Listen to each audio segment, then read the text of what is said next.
Assalamualaikum warahmatullahi wabarakatuh. Yang terhormat Bapak Darta SPD MPD serta Ibu Rina Indriani SPD MPD selaku dosen pengampu mata kuliah Inovasi Pembelajaran Matematika SD. Puji serta syukur marilah kita panjatkan kehadirat Allah Subhanahu wa taala, karena berkat rahmat-Nya lah kita tetap diberikan kesehatan. Izinkan memperkenalkan diri, nama saya Nadila Sofaliani dengan NPM 2150640 selaku moderator yang akan membimbing diskusi pada hari ini. Adapun topik yang akan kita bahas pada hari ini yaitu mengenai menganalisis pelaksanaan pembelajaran matematika di sekolah dasar dengan menggunakan model pembelajaran inquiry learning. Adapun anggota dari kelompok kami yaitu yang pertama Yoga Fadila Sandi serta Aldila Wahyunita dan saya Nadila Sofaliani. Untuk mengefektifkan waktu, marilah kita langsung memulai diskusi pada hari ini.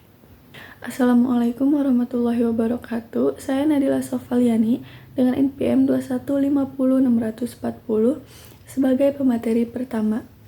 Di sini saya akan menjelaskan materi mengenai pengertian inquiry learning. Model pembelajaran inquiry adalah model pembelajaran yang menekankan pada keaktifan siswa dalam mencari atau menemukan sebuah ide, konsep, atau jawaban atas penemuan mereka sendiri secara kritis dan menumbuhkan pengetahuan yang memadai dalam menghadapi permasalahan yang diberikan. Lalu, pengertian inquiry di sini memiliki beberapa pendapat menurut para ahli.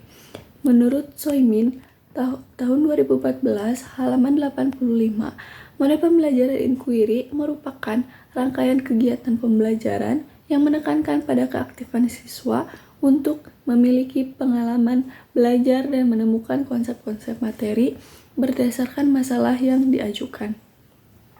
Lalu selanjutnya ada menurut Wardoyo, tahun 2013, beliau mengemukakan bahwa pembelajaran inquiry adalah sebuah aktivitas yang melibatkan adanya proses berpikir secara kritis dan analisis untuk mencari dan menemukan sendiri jawaban atas permasalahan yang dihadapi dengan menggunakan berbagai sumber informasi yang mendukung. Dalam tahapan pembelajaran inquiry ini, siswa membutuhkan pengetahuan yang memadai untuk bisa menguasai konsepnya. Lalu setelah siswa menguasai konsep, hal selanjutnya yang terpenting yaitu keterampilan. Keterampilan yang dimaksud adalah keterampilan berpikir kritis, analisis, dan logis. Selanjutnya menurut Hamdayana, tahun 2016, halaman 132, mengemukakan bahwa model pembelajaran inquiry adalah rangkaian kegiatan yang menekankan pada proses berpikir secara kritis dan analitis untuk mencari dan menemukan sendiri jawaban dari suatu masalah yang dipertanyakan. Tujuan dari model pembelajaran inquiry ini sendiri yaitu mengembangkan kemampuan berpikir siswa secara sistematis, logis, dan kritis, atau mengembangkan kemampuan intelektual sebagai bagian dari proses mental. Lalu, menurut Usman, tahun 2005, halaman 22-23, mengemukakan bahwa inquiry adalah suatu cara penyampaian pelajaran dengan penelaahan sesuatu yang bersifat mencari secara kritis, analisis, dan argumentatif dengan menggunakan langkah-langkah tertentu menuju suatu kesimpulan. Selanjutnya ada menurut Kunandar, tahun 2010, halaman 371, menyatakan bahwa pembelajaran inquiry adalah kegiatan pembelajaran yang dimana siswa didorong untuk belajar melalui keterlibatan aktif mereka sendiri dengan konsep-konsep dan prinsip-prinsip, serta guru mendorong siswa untuk memiliki pengalaman dan melakukan percobaan yang memungkinkan siswa menemukan prinsip-prinsip untuk diri mereka sendiri. Inquiry dapat dilakukan secara individual, kelompok, atau klasikal, baik di dalam maupun di luar kelas. Jadi, pengajaran berdasarkan inquiry adalah suatu strategi yang berpusat pada siswa di mana kelompok siswa inquiry menjadi jawaban-jawaban terhadap isi pertanyaan melalui prosedur yang digariskan secara jelas dan struktural kelompok. Dapat disimpulkan bahwa menurut para ahli, inquiry learning inquiry learning yaitu model pembelajaran yang melibatkan siswa secara aktif dalam proses pembelajaran, termasuk mengajukan pertanyaan, melakukan investigasi, mengumpulkan dan menganalisis data, serta mengembangkan pemahaman melalui eksplorasi dan penemuan. Selanjutnya, langkah-langkah model pembelajaran inquiry learning. Menurut Hamalik, tahun 2008, halaman 224, langkah-langkah dari model pembelajaran inquiry yaitu sebagai berikut. Yang pertama, membentuk kelompok-kelompok inquiry. Masing-masing kelompok dibentuk berdasarkan rentang intelektual dan keterampilan sosial yang mereka miliki. Nah, tujuan dari membentuk kelompok-kelompok tersebut yaitu untuk memaksimalkan potensi setiap anggota. Yang kedua, ada memperkenalkan topik-topik inquiry kepada semua kelompok. Tiap kelompok diharapkan memahami dan berminat mempelajari materi yang akan disampaikan. Yang ketiga, ada membentuk proporsi tentang kebijakan yang berkaitan dengan topik, yakni pernyataan apa yang harus dikerjakan. Yang keempat, ada merumuskan semua istilah yang terkandung dalam proporsi kebijakan yang ada. Yang kelima, ada menyelidik validitas logis dan konsisten internal pada proposisi dan unsur-unsur penunjangnya. Keenam, ada mengumpulkan evidensi atau bukti untuk menunjang unsur-unsur atau isi proposisi.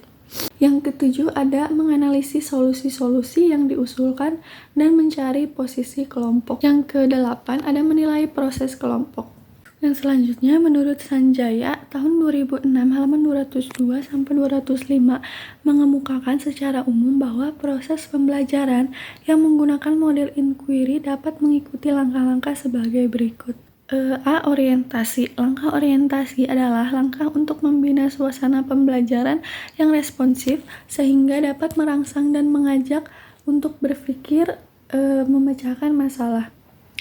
B. Merumuskan masalah. Merumuskan masalah merupakan langkah membawa siswa pada suatu persoalan yang mengandung teka-teki. Merumuskan masalah dalam konteks inquiry adalah langkah penting untuk membawa siswa ke dalam suatu tantangan atau situasi yang memerlukan pemikiran kritis. C. Merumuskan hipotesis. Hipotesis adalah jawaban sementara dari suatu permasalahan yang sedang dikaji. Sebagai jawaban sementara, hipotesis perlu diuji kebenarannya. Yang D. Mengumpulkan data.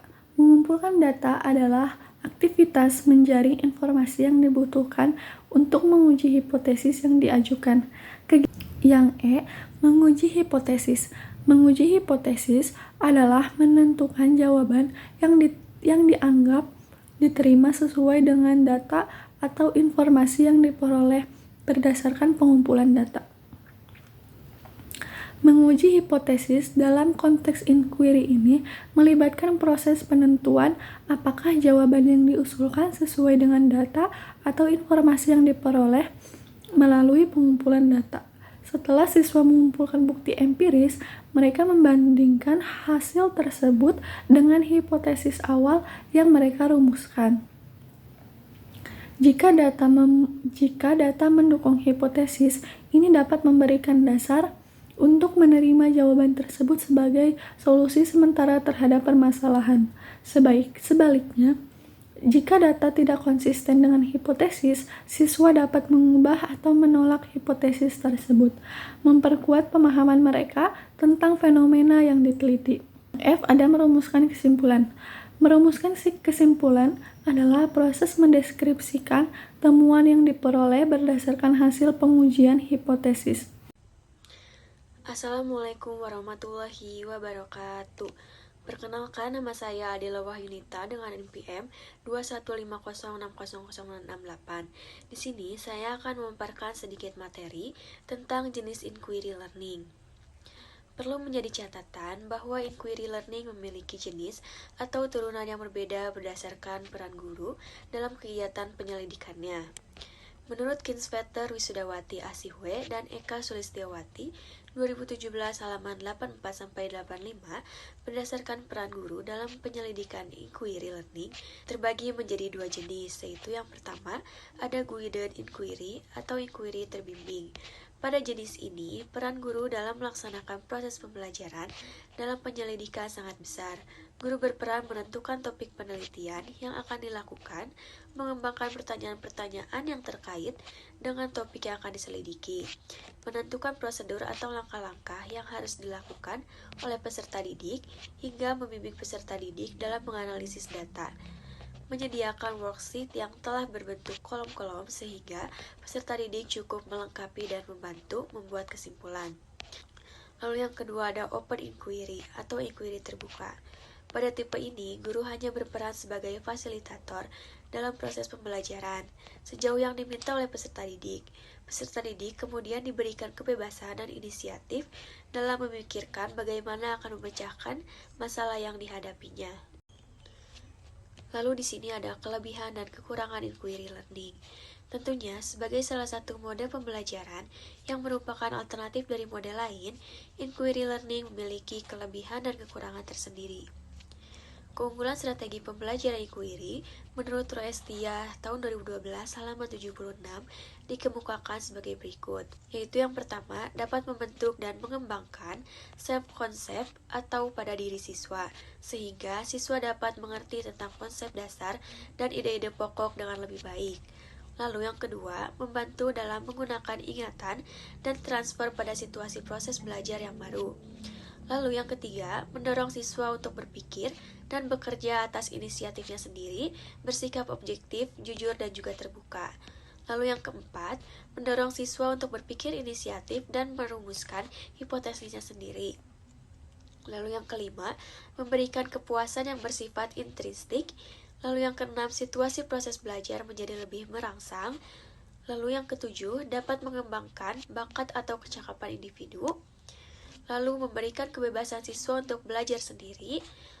Lalu yang kesembilan, dapat menghindari siswa dari cara-cara belajar yang tradisional. Lalu yang terakhir, dapat memberikan waktu pada siswa secukupnya, sehingga mereka dapat mengasimilasi dan mengakomodasi informasi. Sekian pemaparan materi dari saya, terima kasih. Baik, terima kasih kepada moderator. Sebelumnya izinkan saya perkenalkan diri. Nama saya Gafadila Sandi dengan NPM 21506060 sebagai pemateri ketiga. Di sini saya akan menyampaikan implementasi metode pembelajaran Guided Inquiry pada materi luas bangun datar. Matematika merupakan ilmu yang berkenaan dengan ide-ide atau konsep abstrak yang tersusun secara hierarkis dan penalaran deduktif. Di sisi lain, dalam perkembangan siswa, SD masih cenderung belum bisa untuk memahami ide-ide atau konsep yang bersifat abstrak tersebut, sehingga dalam mengajarkan matematika, seorang guru dituntut untuk bisa memilih metode pembelajaran yang dapat menyajikan ide-ide atau konsep tersebut di dalam kelas dengan lebih konkret. Pembelajaran dengan menggunakan metode inquiry adalah suatu pembelajaran di mana seorang guru bisa menghadirkan dunia nyata dalam kelas.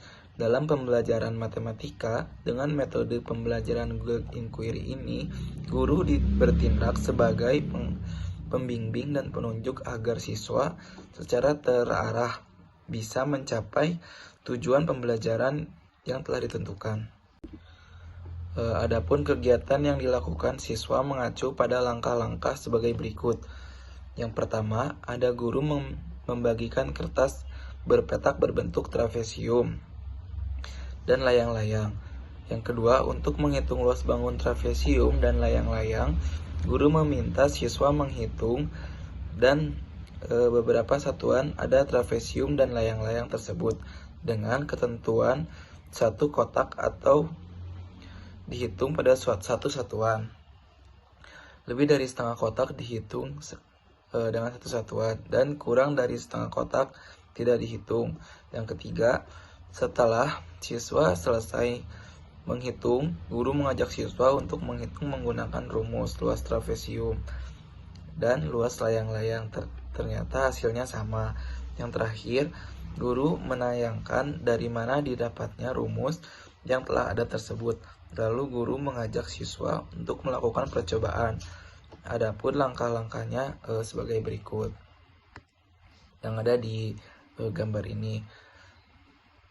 ilustrasi gambarnya, yang B, ada sebuah trapesium sembarang, contohnya yang ini. Selanjutnya, ada trapesium tersebut kita potong menjadi dua bagian. Dari potongan tersebut akan nampak dua buah trapesium dengan ukuran yang berbeda seperti gambar yang ada di samping ini. Nah, ada juga pada trapesium ukuran kecil, kita ambil garis tegak lurus, lalu kita gunting sehingga akan kita peroleh tiga bagian seperti gambar yang ada di samping. Selanjutnya ada tiga bagian bangun tersebut kita hempitkan, maka akan membentuk bangunan persegi panjang seperti yang ada pada di gambar ini. Selanjutnya ada sebuah bangun layang-layang. Potonglah layang-layang tersebut pada salah satu diagonalnya. Nah, seperti yang ada di gambar, setelah kita potong, maka akan terlihat dua buah segitiga sembarang yang kongruen atau sama. Selanjutnya, salah satu ketiga kita potong menjadi dua bagian. Selanjutnya, ada setelah kita gunting, maka akan terlihat menjadi tiga bagian seperti gambar di samping. Lalu, kita hempitkan ketiga bagian tersebut sehingga membentuk bangun persegi panjang seperti yang ada di gambar. Selanjutnya ada analisis terkait model inquiry learning dalam pembelajaran matematika di sekolah dasar.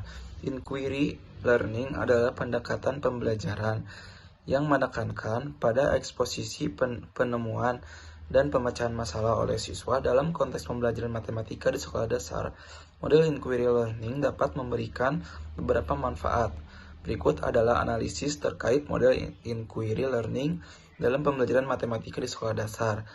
Nah, pada penerapan pembelajaran kontekstual berbasis Guild Learning untuk meningkatkan hasil belajar matematika siswa kelas 3 tergolong tahun ajaran 2011 sampai 2012 menyimpulkan bahwa penerapan pembelajaran kontekstual berbasis Guild Inquiry Learning dapat meningkatkan hasil belajar matematika siswa kelas 3. Hal ini dibuktikan dengan peningkatan hasil belajar siswa yang cukup memuaskan. Setiap siklus, hal tersebut dapat diketahui dari indikator keberhasilan yang berupa hasil belajar, nilai rata-rata, prestasi belajar pada teks akhir. Nah, pada penerapan metode inquiry dalam peningkatan prestasi pembelajaran matematika pada pokok bahasa ajar jenjang siswa kelas 5 juga sama menyimpulkan bahwa metode inquiry sangat efektif untuk meningkatkan prestasi belajar matematika siswa di siswa sekolah dasar. Peningkatan prestasi belajar matematika siswa ini dibuktikan dengan peningkatan prestasi belajar siswa yang cukup memuaskan setiap siklusnya. Hal tersebut dapat dilihat dari indikator keberhasilan berupa nilai hasil belajar siswa. Rata-rata nilai belajar tes siklus 1 adalah 38,4% sampai dengan 85%. Nah, berada pada kriteria baik, sedangkan pada tes akhir siklus 2 adalah 100% yang berada di kriteria sangat baik. Berikut yang dapat saya sampaikan. Mohon maaf apabila ada salah kata, mohon dimaafkan. Wabillahi taufiq wal hidayah. Wassalamualaikum warahmatullahi wabarakatuh. Saya akan membacakan kesimpulan materi pada hari ini. Model inquiry learning adalah model yang melibatkan siswa secara aktif dalam proses pembelajaran, termasuk mengajukan pertanyaan, melakukan investigasi, mengumpulkan dan menganalisis data, serta mengembangkan pemahaman melalui eksplorasi dan penemuan. Kelebihan dari model pembelajaran inquiry yaitu dapat membentuk dan mengembangkan self-concept pada siswa, membantu dalam menggunakan ingatan dan transfer pada situasi proses belajar yang baru, mendorong siswa untuk berpikir dan bekerja keras atas inisiatifnya sendiri, memberikan kepuasan yang bersifat intrinsik, dapat mengembangkan bakat dan kecakapan individu, memberi kebebasan siswa untuk belajar sendiri. Kelemahan dari model pembelajaran inquiry yaitu kesulitan pengontrolan kegiatan dan keberhasilan peserta didik, sulit dilaksanakan, memerlukan waktu yang panjang. Implementasi model inquiry dalam pembelajaran dengan menggunakan inquiry adalah suatu pembelajaran di mana seorang guru bisa menghadirkan dunia nyata ke dalam kelas. Analisis model pembelajaran inquiry dalam pembelajaran matematika di SD yaitu model pembelajaran inquiry ini dapat membantu siswa dalam mencari jawaban dengan usaha sendiri berdasarkan data atau fakta yang benar.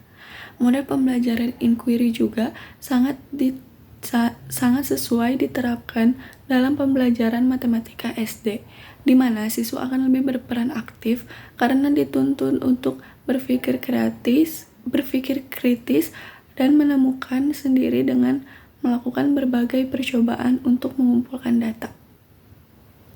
Sekian pemaparan materi dari kelompok kami, kurang dan lebihnya mohon maaf. Wassalamualaikum warahmatullahi wabarakatuh.